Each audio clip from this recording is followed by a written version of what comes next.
Hello and welcome back to Job Attraction TV. I'm Harry Williams, your host, and if you watched my episode last week, then you'll know that I teach a class at a local university, and it's a junior level class, and so by the time I get some students into my class, they're pretty serious about their major by the time they get there. And it's a small class, only about 8 people, so it's not like the huge auditorium classes. Small class, small setting, a lot of fun. I have a good time teaching it, and the students, I think, have a good time each time also. So anyway, a couple weeks ago, the way the class is set up is I have 8 students in there. They're all sitting in front of a computer and following along with what I'm teaching. And I have a computer in front of me, and my desktop is projected onto the screen up front, and they can all follow along with what I'm doing. Well, a few weeks ago, I'm in the middle of class, doing my thing, teaching one of the topics, and all of a sudden, a phone rings in the middle of class. And I'm thinking, this is weird. This has never been a problem before. So I look out, and it's the kid in the front row. His phone's just ringing up. I mean, it's a loud ringer too. So I just stop class because I'm kind of startled. Stop class, wait for him to turn it off, thinking he'll turn it off. But no, he picks up the phone in class. And I'm thinking, okay, is this like life or death situation? Or you have $1 million deal going where you have to answer the phone? But he picks it up. No, I'm in class. Can I call you later? Yeah, thanks, bye. Hangs up. Like, okay, we couldn't have let this go to voicemail? Come on. So anyway, he hangs it up. I think he turns it off. So I resume class, and I'm teaching the next topic. I'm out there teaching the next topic, and all of a sudden I hear, and I look out, and it's the same kid. His phone's vibrating now. So he turned it to vibrate at least, but now it's vibrating in the middle of class, loud enough for me to hear it, and for the rest of the students to hear it. Thinking, oh my gosh, is this ever going to end? So stare him down. He whips it open. It's a text message this time. Reads the text message, texts back, of course. Might have been the same $1 million deal. I don't know. So at that point, I'm like, okay, people, please turn off your phones. All I'm asking is an hour and 15 minutes. Just turn off your phones, pay attention in class, and we'll get through all this stuff. But pay attention, hour and 15 minutes. All I ask for is your time and attention. Attention. Huge word these days. I mean, it seems like every other person has attention deficit disorder, ADD. So there's this deficit of attention, and things are bombarding us all the time, trying to get our attention. I think it's bad now, and it is, but this was an issue way back in 1969 when Victor Schwabâ wrote How to Write a Good Advertisement. Attention was the key factor back then too. It was so key that it was his #1 fundamental principle, to get attention. Victor Schwabâ wrote that.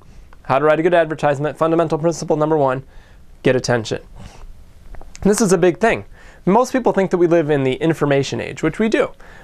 There's this vast knowledge of information on the internet at our fingertips that we can access at any time. Google is indexing the world's knowledge, they say. And so, but I follow a bunch of marketing gurus, and one of them in particular says that we live in the attention age now. Not just the information age, but the attention age. And here's a quote for you. Human attention might be one of the most restrictive limitations to the promise of the internet. And it really is if you think about it, because what good is having all of this information at your fingertips if you don't have any time or attention to give to it? It doesn't do you any good. Attention is really a precious commodity these days. With all of the things trying to grab our attention from us, it's becoming this precious commodity. Here's another quote for you. Attention is the hard currency of cyberspace. And it really is. It's this precious commodity now that everything's trying to grab from us. All these things are trying to grab from us. As we walk along the street, you'll notice that there's billboards all over the place. As buses go by, there's ads on them. There's ads all over the place trying to get our attention. And to these advertisers, attention means money. Because if they can get your attention, get you to buy their product, it's money for them. So it's money. If you go to movies these days, before the movie plays, there's ads. Radio ads, TV ads, internet ads, anywhere you go, there's ads trying to get your attention. And that's just the advertising world. As I said with my students, I teach this class, and if I'll give them an assignment to work on in class, then I'll walk up and down the aisle to see if they need help, see if they're working on it correctly. And as I walk up and down the aisle, I'll notice that they have the main exercise up front on their monitor. But then behind it, I can almost always see that there's other stuff going on. They'll have MySpace, Facebook, Twitter, Dig, YouTube, mail, chats, all this stuff going on in the background. And most college kids enter college with like a laptop, a cell phone, and an iPod minimum. And so these things are great in themselves, because they're all tools that help us connect with each other and keep in contact and communicate and everything else. But they're also agents of distraction, because the kids at the computer are trying to get something done, but there's all this stuff in the background taking their attention away from the class, which they're paying to be there to learn. So it's just crazy that this in this day and age, I mean, even with myself, even in the workplace, attention is just in very short supply. You know, when I go into the office on a typical day, I'll sit down at my desk, and then all of a sudden there's emails flooding in, there's people at my door knocking because they need help, there's stuff in my inbox that I need to go through, all this stuff trying to get my attention. There's blogs to keep up with, there's news to keep up with, magazines to read, all this stuff. I mean, it's like, it's unbelievable if you can even have a productive day, because it's just amazing you can get anything done these days because there's all this stuff going on. Now, attention, this concept of attention can also have a good thing too. It can also make good things happen if you understand the concept of attention. And one person that understood this was a guy in England. He wanted to raise money to go to school. He wanted to go to college. He was like 21 at the time, I think. And he wanted to go to college, but he needed a way to earn money. And so one night he's sitting on his bed thinking, how can I make money to go to college? It's going to cost thousands of dollars. But he's thinking big. He's trying to think big into how he can earn money to go to college. And so this idea pops into his head, and he thinks, you know, how could I make $1 million if I wanted to make $1 million? And this idea pops into his head, milliondollarhomepage.com. And the concept was simple. He registered a domain name, milliondollarhomepage.com, and decided that he's going to take 1 million pixels on the screen, you know, on that homepage, and sell them for $1 each. Well, so he started putting his plans into action, and he sold the first 1,000 pixels to family members and friends, so he'd have something on the site. Then he wrote a press release and sent it off to news agencies around Britain, and they ate it up because it was a great story. First of all, this kid, you know, comes up with an innovative way to earn money to go to college. And second of all, people just wanted to see what the heck was going on. And so he started getting a lot of traffic there, started selling more and more ads.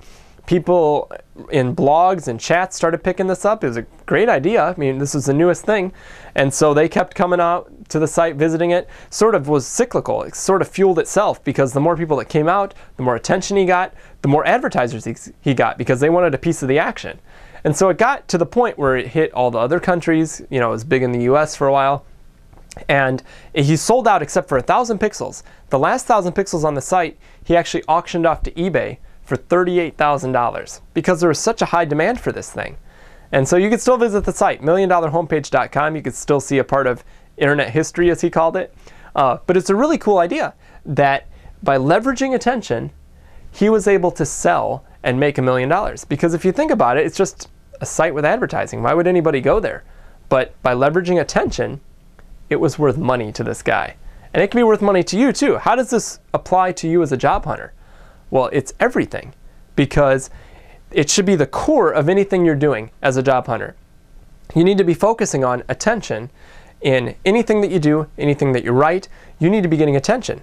I'm not talking about getting attention in a stupid way, like standing on a street corner or jumping up and down or anything.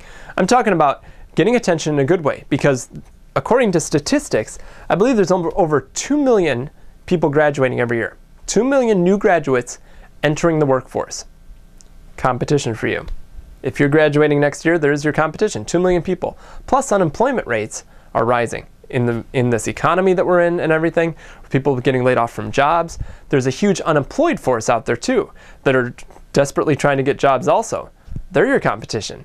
So with the millions and millions of people out there, I mean, they're not all in your field, but there are millions of people out there looking for jobs. With the millions of people out there looking for jobs, how are you going to stand out from the crowd and make an employer think, hey, I want this person to work for me? You need to catch their eye, because employers are just as busy as anybody else. Maybe even more so, because they own the company, they have a lot of responsibilities, they have blogs, email people, everything to keep up on and check up on. So their days are busy. They have a very, very, very limited amount of attention. So how are you going to get a piece of that attention? Something to think about. There's your thought for the week. And I'll continue this discussion next week as we talk some more about attention, its importance in the job hunt, and everything. But I'll leave you with that thought. How are you going to get attention in the job hunt of an employer so you can utilize this principle and make money, well, get a job out of it? So thanks again for tuning in to Job Attraction TV. I'll see you next week on Job Attraction TV. Come out to my site, jobattraction.tv, and leave a comment. Let me know what you think about this whole attention thing. Let me know what you think about any of the concepts. Let me know what you'd want to see in future episodes again. So come out to the site, leave a comment. I'll see you next week on Job Attraction TV.